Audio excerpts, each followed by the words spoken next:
Hello everyone, welcome to Roto Talks. Alappuzha Gymkhana written and directed by Khalid Rahman. Cowriter കൂടി ഉണ്ട്, ശ്രീനി ശശീന്ദ്രൻ എന്ന് പറഞ്ഞിട്ട്. അതുപോലെ ക്യാമറ ജിംഷി ഖാലിദ്. വളരെ കളർഫുൾ ആയിട്ടുള്ള വിഷ്വൽസ് ആയിരുന്നു കേട്ടോ. വളരെ ഒരു എൻ്റർടൈനർ സിനിമയ്ക്ക് വേണ്ടിയിട്ടുള്ള വളരെ കളർഫുൾ ആയിട്ടുള്ള ഒരു സിനിമറ്റോഗ്രഫി, കളറിസ്റ്റ് കാര്യങ്ങളൊക്കെ അടിപൊളിയായിരുന്നു. അതുപോലെ എഡിറ്റർ നിഷാദ് യൂസഫാണ്. അദ്ദേഹത്തിൻ്റെ 2 സിനിമകൾ ഇന്ന് റിലീസായിട്ടുണ്ട്. ബസൂക്കി റിലീസായിട്ടുണ്ട്. അപ്പോൾ അദ്ദേഹം ഇന്നിവിടെ.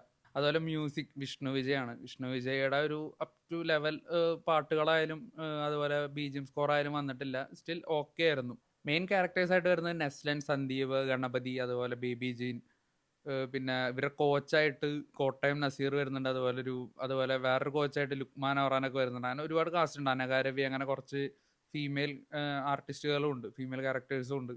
പിന്നെ ഇതിൽ മ്യൂസിക് ഡയറക്ടർ അലക്സ് പോൾ നെസ്ലൻ്റെ ഫാദറിൻ്റെ ഒരു റോൾ ചെയ്തിട്ടുണ്ട് ഈ സിനിമയിൽ. അങ്ങനെ ഒരുപാട് വലിയ കാസ്റ്റ് ഉണ്ട്. ഒരുപാട് പേരെ എടുത്ത് പറയാനുണ്ട്. ഷൈൻ ടോം ചാക്കോ വന്നിട്ടൊരു ചെറിയൊരു കോച്ചിൻ്റെ അല്ലെങ്കിൽ ഒരു റഫറിയുടെ റോളൊക്കെ ചെയ്തു പോകുന്നുണ്ട്. അങ്ങനെ അത്യാവശ്യം വലിയ കാസ്റ്റാണ്. ഇപ്പോൾ ഖാലിദ് റഹ്മാൻ സിനിമയാണ്. അദ്ദേഹത്തിന് മുമ്പത്തെ സിനിമകളിലുള്ള ഒരുപാട് ആക്ടേഴ്സിനെ കൊണ്ടുവന്നിട്ട് 1-2 ചെറിയ റോളൊക്കെ കൊടുത്തിട്ട് പോയിട്ടുണ്ട്. ഇനി സിനിമയിലോട്ട് വരുമ്പോൾ ഇതുപോലെ +2 പരീക്ഷ തോറ്റ് നിൽക്കുന്ന 4-5 ചെറുപ്പക്കാരെ അവർ പിന്നീട് കോളേജ് അഡ്മിഷൻ കിട്ടാൻ വേണ്ടിയിട്ട് ബോക്സിംഗ് പഠിക്കാൻ പോകുന്നു. അങ്ങനെ ഡിസ്ട്രിക്ട് ചാമ്പ്യൻഷിപ്പ് കഴിയുന്നു. പിന്നീട് സ്റ്റേറ്റ് ലെവലിലോട്ട് പോകുന്നു.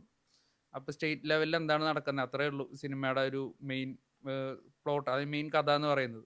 അപ്പോൾ ഈ സെക്കൻഡ് ഹാഫ് മുഴുവൻ ആ സ്റ്റേറ്റ് ചാമ്പ്യൻഷിപ്പ് നടക്കുന്ന മത്സരങ്ങൾ, ഒരു 4-5 ബോക്സിംഗ് മത്സരങ്ങൾ, അല്ലെങ്കിൽ അതിന് ജയം തോൽവി അങ്ങനെയൊക്കെ ആയിട്ടാണ് സെക്കൻഡ് ഹാഫ് പോകുന്നത്. അപ്പോൾ ഈ സിനിമയിലോട്ട് വരുമ്പോൾ ഇതിൽ ഏറ്റവും വലിയൊരു നെഗറ്റീവായിട്ട് തോന്നിയിരിക്കുന്നത് ഇതിൻ്റെ ക്യാരക്ടർ കൺസിസ്റ്റൻസിയാണ്. പ്രത്യേകിച്ച് ലുക്മാൻ അവറാൻ്റെ ഒക്കെ ഒരു ക്യാരക്ടർ തുടക്കത്തിൽ വന്ന ആ ഒരു ബിൽഡപ്പ്, അല്ലെങ്കിൽ ആ ഒരു ക്യാരക്ടറിൻ്റെ ആ ഒരു സീരിയസ്നെസ് തന്നെ പോയിട്ട് ക്യാരക്ടർ കൺസിസ്റ്റൻസി ഒട്ടുമില്ല. പിന്നെ ഈ സെക്കൻഡ് ഹാഫിലോട്ടൊക്കെ വരുമ്പോൾ ഭയങ്കര ഇഴച്ചിലാണ് സിനിമയിലേക്ക്. കാരണം പ്രത്യേകിച്ചൊന്നും എങ്ങനെയാണ് ഇത് അവസാനിപ്പിക്കുക എന്നറിയാതെ, പിന്നെ ഒരുപാട് കാസ്റ്റ് ഉണ്ടെന്ന് പറഞ്ഞു, പലതും അനാവശ്യമായിട്ടുള്ള കാസ്റ്റിംഗ് ആണ്. അനഘാരവിയുടെ ഒക്കെ ഒരു ക്യാരക്ടർ സെക്കൻഡ് ഹാഫിൽ വരുന്നുണ്ട്. അപ്പോൾ പ്രത്യേകിച്ച് അവർ നന്നായി ചെയ്തിട്ടുണ്ട്. അവർ ഫൈറ്റ് ആയാലും എന്തായാലും നന്നായി ചെയ്തിട്ടുണ്ട്. പക്ഷേ ആ ഒരു ക്യാരക്ടറിനെ അവിടെ ഡിമാൻഡ് ചെയ്യുന്നില്ല. ആ ഒരു കഥയ്ക്കോ കാര്യത്തിനോ പ്രത്യേകിച്ച് ഒരു പ്രാധാന്യമില്ല. അപ്പോൾ ഒരു ഖാലിദ് റഹ്മാൻ സിനിമ നമ്മൾ കാണാൻ പോകുമ്പോൾ നമ്മൾ ഒരുപാട് എക്സ്പെക്ടേഷനിലാണ് പോയത്. അപ്പോൾ വളരെ ഡിസപ്പോയിൻ്റ് ആയിട്ടാണ് വന്നേക്കുന്നത്. എനിവേ ഈ ഒരു നോർമൽ ഒരു സിനിമ, ഒരു ജസ്റ്റ് 2 മണിക്കൂർ പാസബിൾ ആയിട്ട് വേണമെങ്കിൽ വാച്ച് ചെയ്യാന്നല്ലാതെ പ്രത്യേകിച്ച് ഒന്നും ഓഫർ ചെയ്യുന്നില്ല സിനിമ. കോമഡി ഒന്നും പല കോമഡീസും വർക്ക് ആവുന്നുണ്ടായിരുന്നില്ല. പിന്നെ ആക്ടേഴ്സിന്റെ പെർഫോമൻസുകൾ എടുത്ത് നോക്കാനാണെങ്കിൽ ഫൈറ്റും കാര്യങ്ങളൊക്കെ ഓക്കെ ആയിരുന്നു. അതുപോലും ഫൈറ്റ് കൊറിയോഗ്രാഫിക്ക് ഇത്ര ഇമ്പോർട്ടൻ്റ് ഉള്ള പടമായിട്ട് പോലും പല ഈ ബോക്സിങ് റിംഗ് ഫൈറ്റുകളൊക്കെ അത്യാവശ്യം ബോറിംഗ് ആയിരുന്നു. നമുക്ക് ഇടയ്ക്കൊന്ന് ബോറടിച്ച് പോകും. പിന്നെ അതിൻ്റെ ഡ്യൂറേഷൻ കാര്യങ്ങൾ. അപ്പോൾ ഇത്തരത്തിലുള്ള ബോക്സിങ് റിലേറ്റഡ് ആയിട്ടുള്ള ഒരുപാട് സിനിമകൾ ഇപ്പോൾ ഇന്ത്യൻ സിനിമയിൽ ഒരുപാട് വന്നിട്ടുണ്ട്. അപ്പോൾ ഇത് അത്തരത്തിലുള്ളൊരു സീരിയസ് ലെവലിലോട്ട് പോകുന്നില്ല. കുറച്ച് ഒരു ഫൺ മൂഡിൽ തന്നെയാണ് ആ ഒരു കോമ്പറ്റീഷൻ്റെ ഇടയിലുള്ള കാര്യങ്ങളൊക്കെ പോകുന്നത്.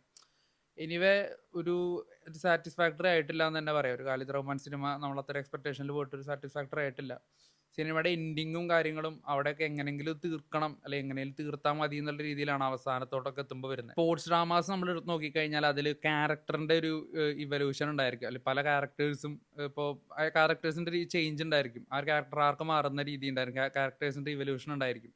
അതുപോലെ ഒരു മോട്ടിവേഷൻ ആയിക്കോട്ടെ, അല്ലെങ്കിൽ ഒരു ഇൻസ്പയറിംഗ് ആയിട്ട്, അല്ലെങ്കിൽ കുറച്ച് ഗൂസ്പം സ്റ്റഫൊക്കെ ആഡ് ചെയ്തിട്ടാണ് പല സ്പോർട്സ് ഡ്രാമാസ് നമ്മൾ എടുക്കുന്നത്.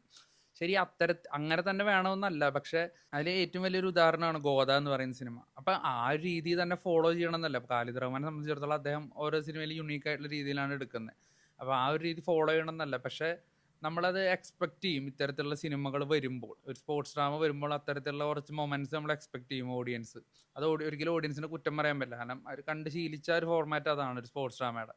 അപ്പം അത്തരത്തിലുള്ള ഒരുപാട് കൺവെൻഷണൽ സംഭവങ്ങളൊക്കെ ബ്രേക്ക് ചെയ്യുന്നുണ്ട് ഈ സിനിമ. പക്ഷെ അതൊരു പോസിറ്റീവ് നോട്ടിൽ എനിക്ക് പറയാനായിട്ട് തോന്നുന്നില്ല. കാരണം പലതും ഭയങ്കര ഫ്ലാറ്റ് ആയിട്ടുള്ള രീതിയിലാണ് അവസാനിക്കുന്നത്. നെസ്ലനാണ് ഇതിന്റെ സെൻട്രൽ ക്യാരക്ടർ. അപ്പോൾ പലപ്പോഴും നെസ്ലന്റെ ക്യാരക്ടറിന് എന്താണ് ചെയ്യേണ്ടത്, അല്ലെങ്കിൽ നെസ്ലന്റെ ക്യാരക്ടറിന്റെ ഒരു പർപ്പസ് എന്താണ് സെക്കൻഡ് ഹാഫിൽ എന്നൊക്കെ ഒരു ചോദ്യമാണ്. കാരണം പലപ്പോഴും ഇപ്പോൾ ഒരു ഹീറോയിൻ ക്യാരക്ടറെ കൊണ്ടുവന്നിട്ട് അവരായിട്ട് ഫ്ലേർട്ട് ചെയ്യുക എന്നുള്ള ഒരു രീതിയിലോട്ട് മാത്രം ചുരുങ്ങി പോകുന്നുണ്ട് ആ ഒരു ക്യാരക്ടറിന്റെ ഒരു കാര്യങ്ങൾ സെക്കൻഡ് ഹാഫിലോട്ട് വരും. എന്തായാലും 2 മണിക്കൂർ തിയേറ്ററിൽ വലിയ ബോറടി ഇല്ലാതെ കാണാൻ സാധിക്കും എന്നത് ഒഴിച്ചെടുത്തി കഴിഞ്ഞാൽ പ്രത്യേകിച്ച് ഒന്നും ഓഫർ ചെയ്യുന്നില്ല ആലപ്പുഴ ജിങ്കാന.